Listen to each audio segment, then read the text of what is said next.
Holy Bible. Zechariah. Chapter 12. Zechariah. In the final great war, all nations will be engaged at Jerusalem, but the Lord will defend his people. Then the Jews will look upon the Lord, whom they crucified, and there will be great mourning. Chapter 12. The burden of the word of the Lord for Israel, saith the Lord, which stretcheth forth the heavens, and layeth the foundation of the earth, and formeth the spirit of man within him. Behold, I will make Jerusalem a cup of trembling unto all the people round about, when they shall be in the siege both against Judah and against Jerusalem. And in that day will I make Jerusalem a burdensome stone for all people, all that burden themselves with it shall be cut in pieces, though all the people of the earth be gathered together against it.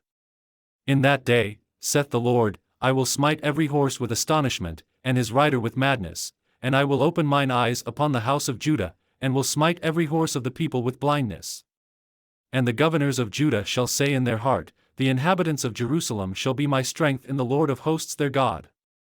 In that day will I make the governors of Judah like an hearth of fire among the wood, and like a torch of fire in a sheaf, and they shall devour all the people round about, on the right hand and on the left, and Jerusalem shall be inhabited again in her own place, even in Jerusalem. The Lord also shall save the tents of Judah first, that the glory of the house of David and the glory of the inhabitants of Jerusalem do not magnify themselves against Judah.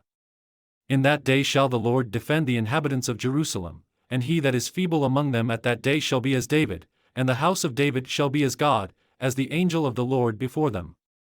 And it shall come to pass in that day, that I will seek to destroy all the nations that come against Jerusalem.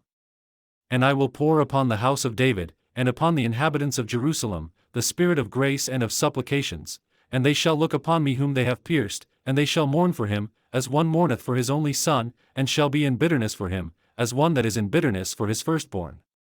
In that day shall there be a great mourning in Jerusalem, as the mourning of Hadadrimmon in the valley of Megiddon.